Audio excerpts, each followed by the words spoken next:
La patrie ou la mort. La patrie ou la mort. La patrie ou la mort. Ou la mort, nous vaincrons. Les Wazalendo à 3 km de l'aéroport de Kavoum, en province de Sud Kivu. Armée rwandaise et M23. Mbangweri en désordre. Rupture totale entre la SADC et le M23. Oui, Bikezan Oyo, communauté des États d'Afrique de l'Est. Oyo, et Tikalaki na Goma. Tant le M23 Zoaki Goma. Basignaki Bakor. Mais et comme il a niveau d'une rupture récemment. Donc, oui, mon émission, Yamukolo Lelo. Diplomatie agissante à Fatih Béton. Donc, comme il a niveau la paire a changé de côté. Dieu est congolais. Sans plus tarder, c'est votre humble serviteur, dans le journal Ngandou, surnommé Charles Onana. Tout l'équipe de la chaîne Nabiso ya Bomesano, na Combo ya Congo Flash, la chaîne la plus suivie. Tout le Sibino Bambote et Belé partout, Bozali, bas Congolais de père et de mère. Sans plus tarder, émission Nabiso Lelo est causala riche du côté actualité. Nous savons que pour partager l'actualité de l'air. Pour l'amour du Congo, on ne se taira point, car le Congo, c'est notre dénominateur commun. Les Wazalendo, tout feu, tout flamme. Avant-hier, les Wazalendo, Boyebi, Lolenge Kani, Batakaki, ville ya Goma. Mais n'a pas attaqué ville ya Goma, Batakaki, Basalaki incursion. Qui plusieurs militaires rwandais, étant donné qu'ils étaient surpris. Ils ne s'attendaient pas que les Wazalendo a fait l'incursion. Ils ont la Salolenge Kani armée rwandaise dans les M23 bazar faible. Ils ont la Salolenge Kani armée rwandaise dans les M23. Ils ne parviennent pas à gérer la ville ya Minene, le corps à Bukavu, na Goma. C'est qui dans la émission précédente, quand les Wazalendo avaient procédé à cette incursion, il avait infligé de lourdes pertes du côté armée rwandaise.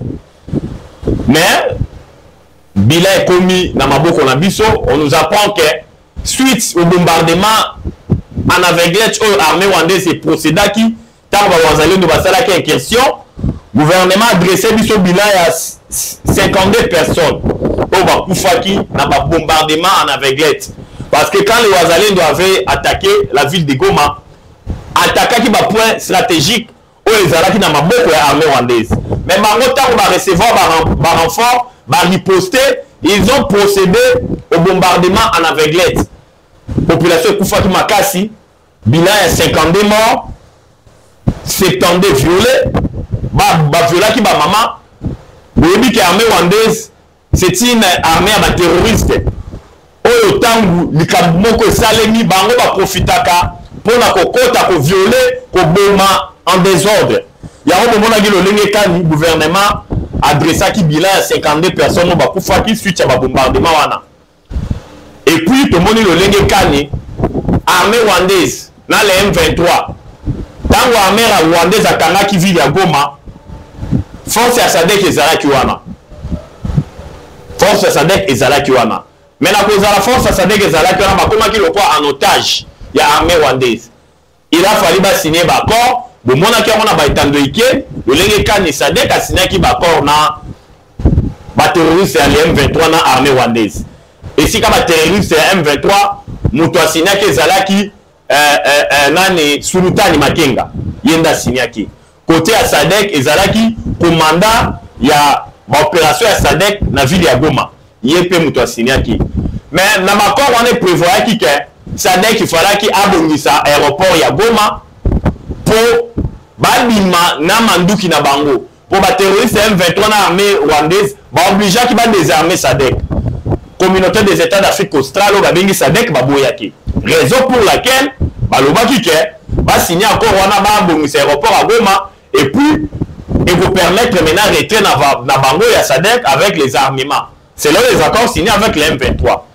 Mais quand Goma a été attaqué hier, avant-hier par les Wazachou, les Wazalendo, et créé qui tolé, et pas les M23, l'armée rwandaise, on nous apprend que accord Wana M23 le dit annulé en haut. Rupture totale. entre la SADC et les terroristes de M23. N'accord esangisaki bango. Yango tomoni lolenge kani. Le M23 na armée rwandaise bazali kofunda SADC. Balobi bango nde ba facilitaki attaque oyo. Wazalendo asalaki na ville ya Goma. Bango na FARDC. Mais tomoni lolenge kani eza lukuta munene parce que Goma eza contrôlé par les terroristes M23 na armée rwandaise. Boni lolenge kani lisusu SADC akoya faciliter incursion ya bawazalendo. Non. Bawazalendo baza tellement fort, raison pour laquelle bataka qui vit la Goma, bazwa qui plusieurs quartiers, tant l'armée rwandaise est comme bombarder en aveuglette, ils étaient dans l'obligation de faire une repli stratégique, de quitter la ville de Goma pour épargner des vies humaines. Il y a des Congomans et des pères ou des mères au bazar dans la ville de Goma. Toujours dans le même ordre d'idée, les Wazalendo de tout feu, tout flamme, tout le monde est le Kani.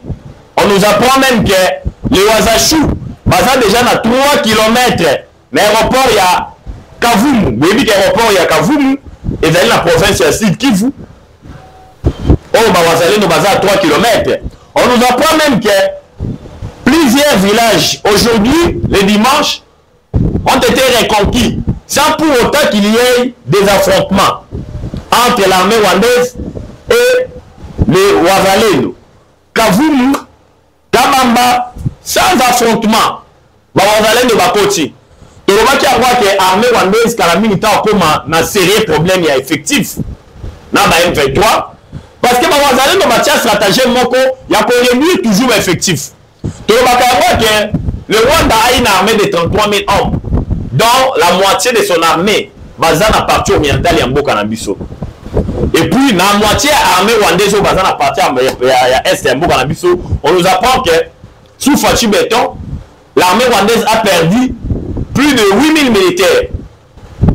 Depuis Bamanda Bavantir dans le Congo, là nous allons faire le légé cadeau, nous allons faire sous Fachi Béton. Yango Tolobaka, Fachi n'a pas un mandat mais a une mission. Mais pourquoi moi, Bakoufi Boni, étant donné que notre armée, l'infiltration est au rendez-vous, la traîtrise n'en parlons même pas. Tout ça dans le Bakayango, c'est Dieu. C'est bien sûr que oui, notre armée est infiltrée jusqu'à la mort des Pinières. Facilité dans le régime précédent, il y a Hippolyte Kanambé, dit Joseph Kabila. Mais aujourd'hui, avec l'actuel chef de l'État du moins, il a bâti un grand travail, un travail de titan, où ils ont ça la guerre. Aujourd'hui, notre armée est en train de se réveiller et est en train de monter en puissance du jour au lendemain. Cela prouve à suffisance qu'aujourd'hui, le Congo est debout. Les Wazalendo à 3 km de Kavumu. Plusieurs villages au niveau des Sud Kivu ont été récupérés, ont été reconquis, sans qu'il y ait même les affrontements. Mais vous allez nous poser la question, la faiblicité et combien de panache à M23 ces derniers jours, ça vient d'où? Mais nous sommes en train de vous dire que, de vous dire que l'armée rwandaise est affaiblie avec les terroristes de M23. Vous savez, pour faire la guerre, il faut avoir suffisamment de sous. Ce n'est pas une mince affaire. Il faut avoir suffisamment de sous. Raison pour laquelle vous voyez aujourd'hui les Rwandais sur le plan économique asphyxiés aux abois, ils ne savent même plus à quel sens c'est confié. Raison pour laquelle vous voyez l'économie rwandaise. Ils ont se dégrangoulé. Franc rwandais, on a une émission de dépréciation en dépréciation du jour au lendemain. Tellement commis aux abois, ils ne parviennent même plus à équiper les M23 pour foutre la marron à noter. Vous voyez que va foutre la marron, Nazali va prendre Bino Logo Moro Lelo, il s'agit de rupture totale entre Bakoro M23 signé qui n'a SADC. Selon les informations de notre possession, l'armée rwandaise a dit que funda SADC, communauté des États d'Afrique de l'Est au Bazan à Goma, que Bangonde va tout informar qui va Wazalendo. Il semblerait que les jours où Wazalendo Batakaki, plusieurs militaires rwandais, Bazongaki na Rwanda pour recevoir Mosolo Nabango. Après plusieurs mois, il y a un paiement, il y a un solde de Nabango. Tant que les militaires rwandais na Rwanda, pour Mosolo, on nous apprend que SADC a dit que na Bawaza Shubokota, Boatake, Bazamuke. Il y a un bomoni, Bawazalendo batakaki pendant 3 heures de temps, babomi quelques militaires rwandais batikalaki na Goma na quelques patins na bango ya ba M23. Il y a raison pour laquelle Rwandais balobi eza bino Sadek. Tukati accord wana oyo to signaki pour bobungisela biso aéroport à Goma pour bobima na Goma na manduki na bino. Cette fois-ci to quoi tirer bino. C'est ça la vraie information.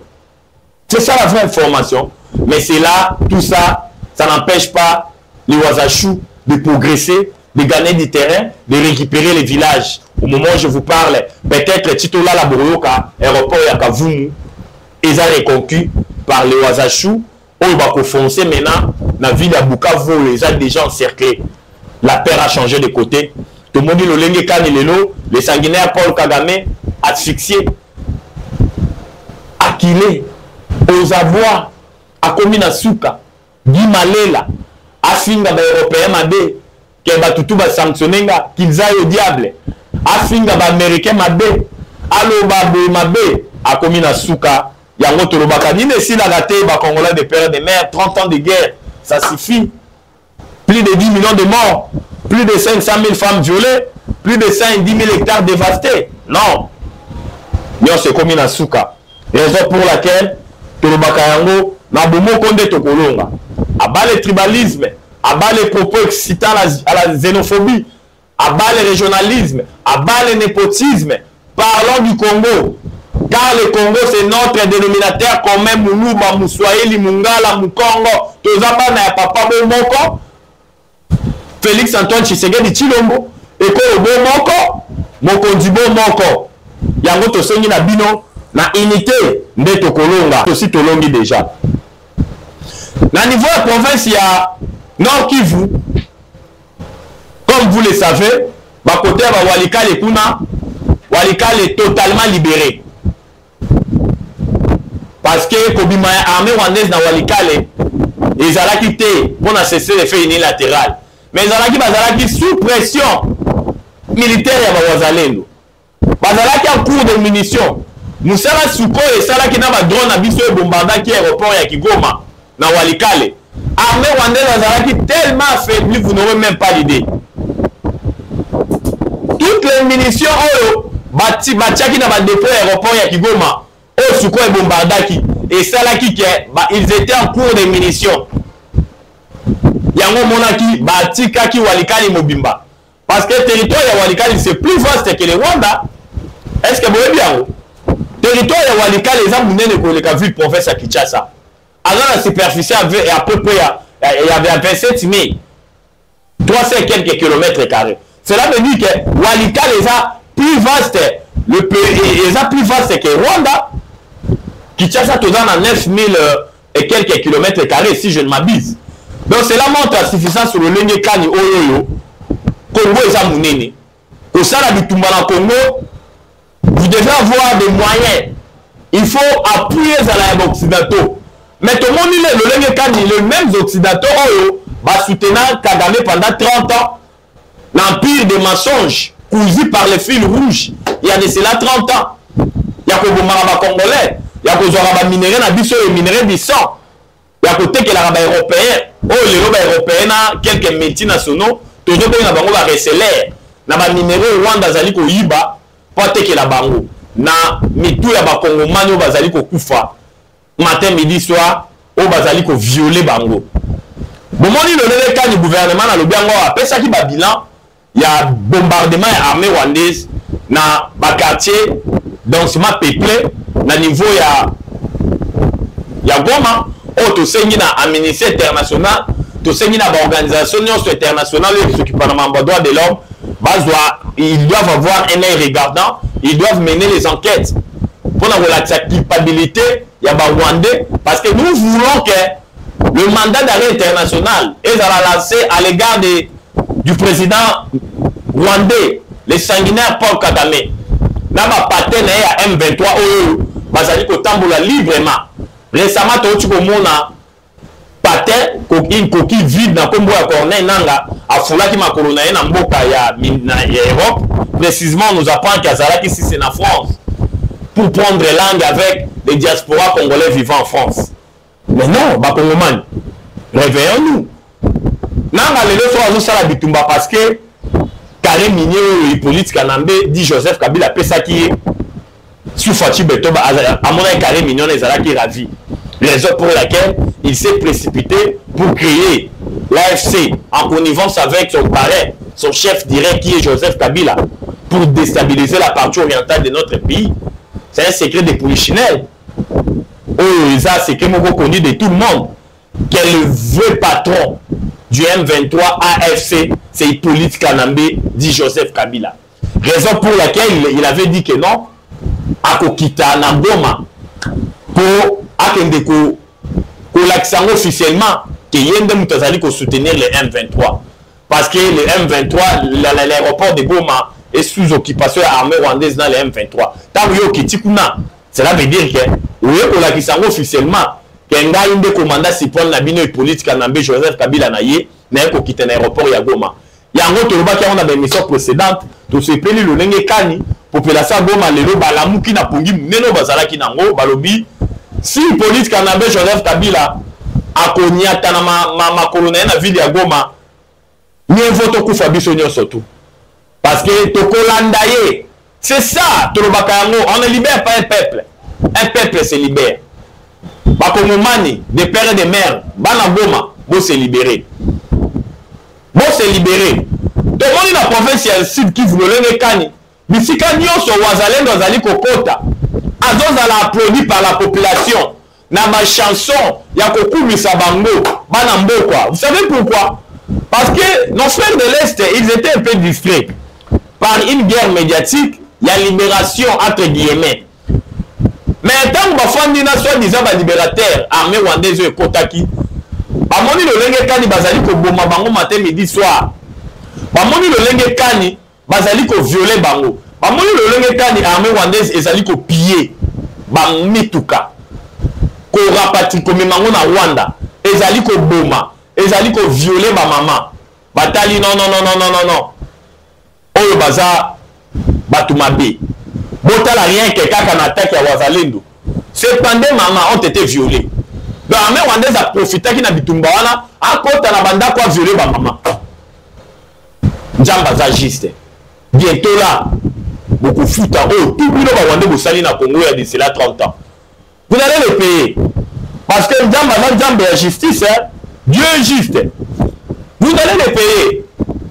Raison pour laquelle mukolo alele zali mukolo esengopo mboka na biso zozala libéré kala mingi te boko tuna ngai mais lisolo ezali kuna na ville ya Doha na Qatar oui lisolo ezali mais lisolo eza aux arrêts parce que banyangala kata M23 bakomi kopesa ba revendication le gouvernement le beza ligne rouge à ne pas franchir ya kosena na tata mokonzi ekolo boka ba revendication M23 soki bino ba congolais de père et de mère partout vous avez commenté mission lelo beaucoup commenter beau aimer toi on a posé ma commentaire na bino parce que la carte M23 balobi basengi ba poser ma condition tata mon conducteur Fatou Betoba ça la déclaration solennelle que nazo solola na bango basengi ba ministère bango balongola mabe tout bango basali na est basengi lisusu nini ke batu nyonso bazaki na lien na bango oyo bakangami na ba différentes prisons na biso batika bango Eric Kubo azalaki conseiller corner nanga bakangaki na Tanzanie. Au Tanzanie a extrada qui est out. Basengi batika e. Donc mabe bango tout basali wana ba effacer yango. Bakola musaba congolais o bakufi wana. Yango moni gouvernement le eza ma ligne rouge à ne pas franchir. Boyebi l'Assemblée nationale a voté ka résolution moko que na armée na biso ba ko brassara li soute ba ko mixarage les sous ba groupe armé te.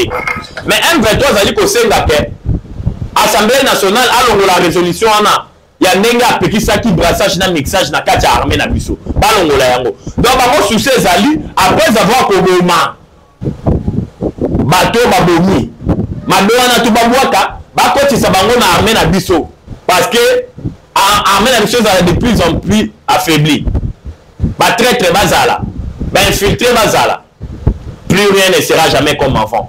Aujourd'hui le Congo est debout. Biso tozali koyesa na gouvernement la revendication sur M23 eza pour na biso eza nous les considérons comme une ligne rouge à ne pas franchir. Raison pour laquelle to sengi na tata mokonzi ekolo atikala na position na ye. Soki toko régler bitumbolo na bitumba, nous sommes prêts. Parce qu'on n'acceptera plus que brassage na mixage et ça les mains au sein FRDC. Jamais. Ton dimolo comme modèle wana.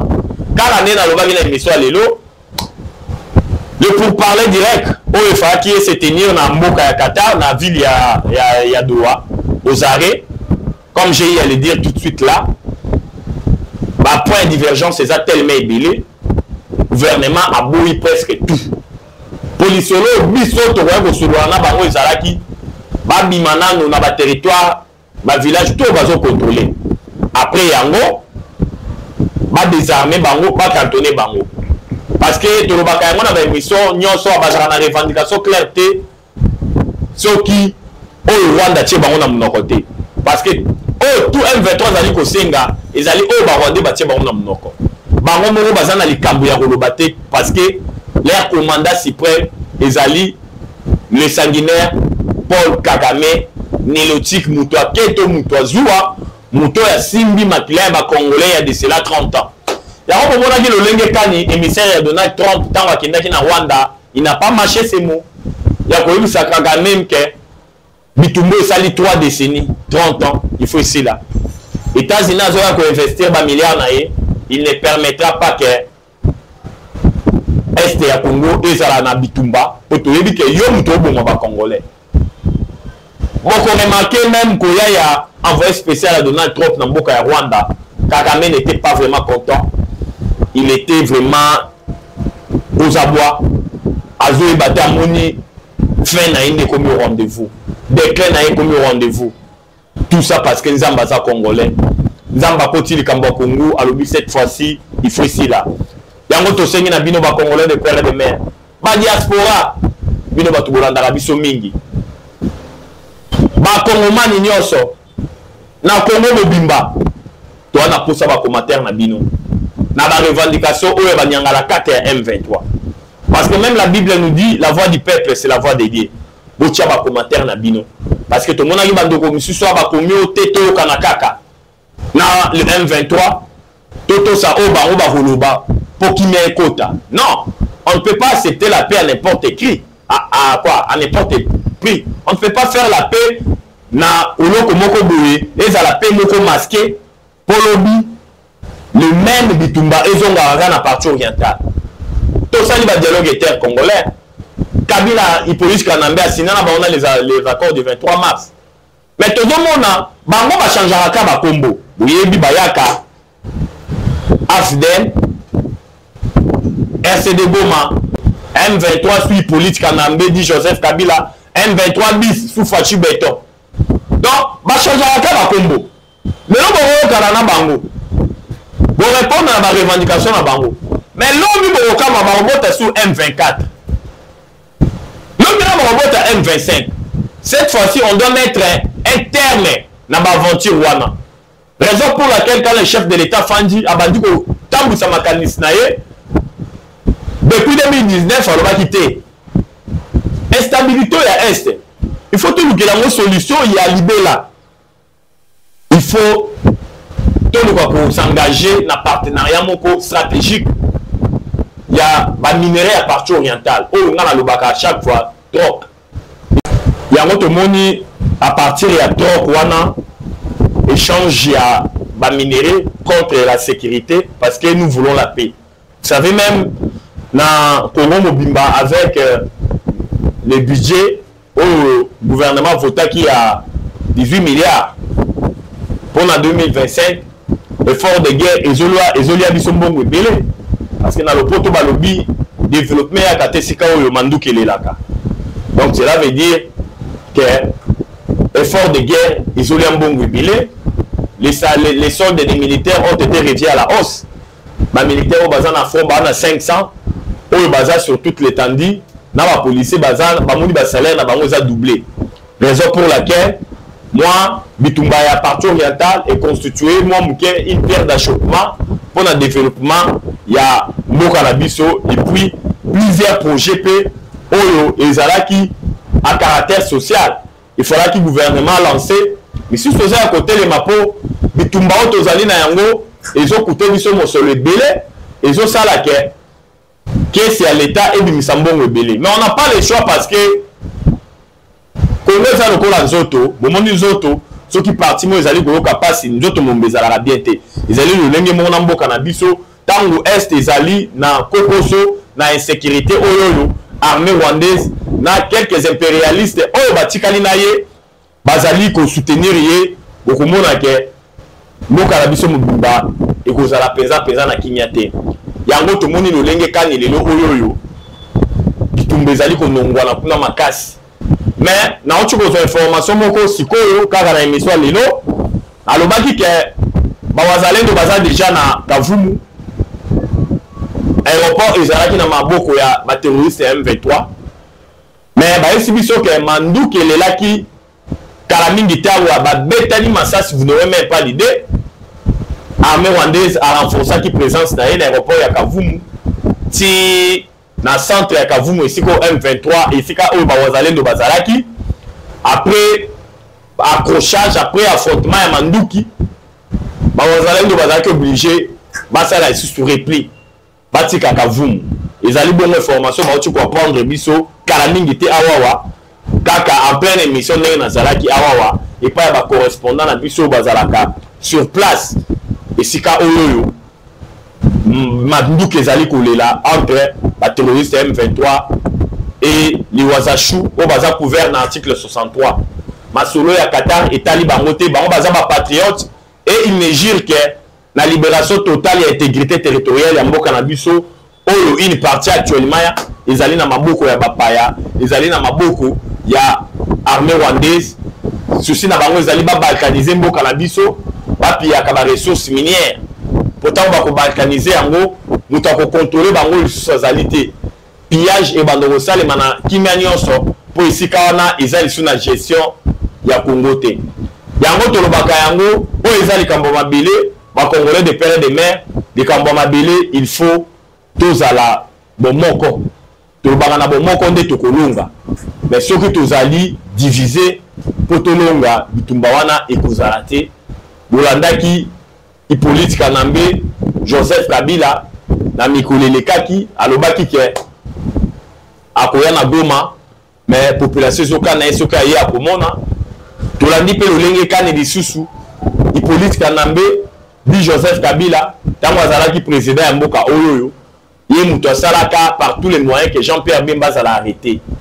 À partir de Belgique, babwaka ye na CP, baza ko apprendre biso ke ye muto afinançaki mbongo.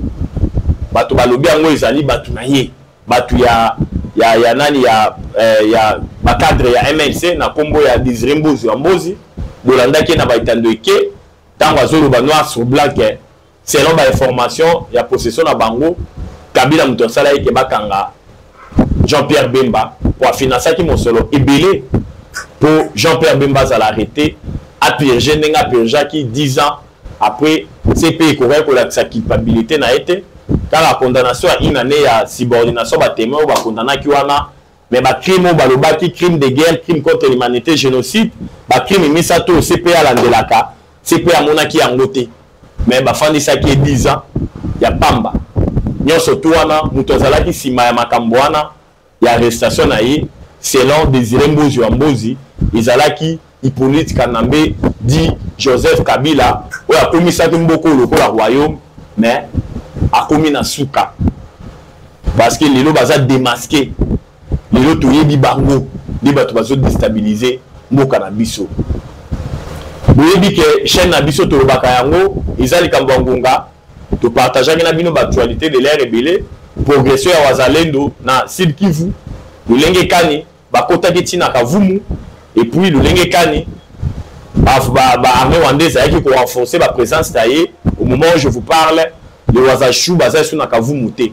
Tolobeli bino le lenge kani mboka na biso suis politique Kanambe izalaki déstabilisé mais les lozamba la musi Congo tolobeli bino le lenge kani Joseph Kabila annoncaki retour na ye oyo bana Goma balobi soka meki akoyoka tolobeli bino le lenge kani rupture totale et salemi entre la SADC na accord na bango basiniaki na le M23 boya ko wana lobi SADC muta facilitaki ba wazalendo batake ville ya Goma aboyi yango aboyi accord wana a rejeté accord wana donc SADC abima na Goma le plus vite possible il faut pas désarmer bango ils a bongo ba sijo tolobela kibino na émission na beso mokolo ya lelo Congo Flash ezali kambangonga pona lelo to suki awawa numéro na ngeza plus 243 89 77 525 44 plus 243 89 77 525 44. La patrie ou la mort, la patrie ou la mort, la patrie ou la mort, ou la mort, nous vaincrons. Nabomo Konde Tokolonga, j'ai dit et je vous remercie. Ciao, à la prochaine.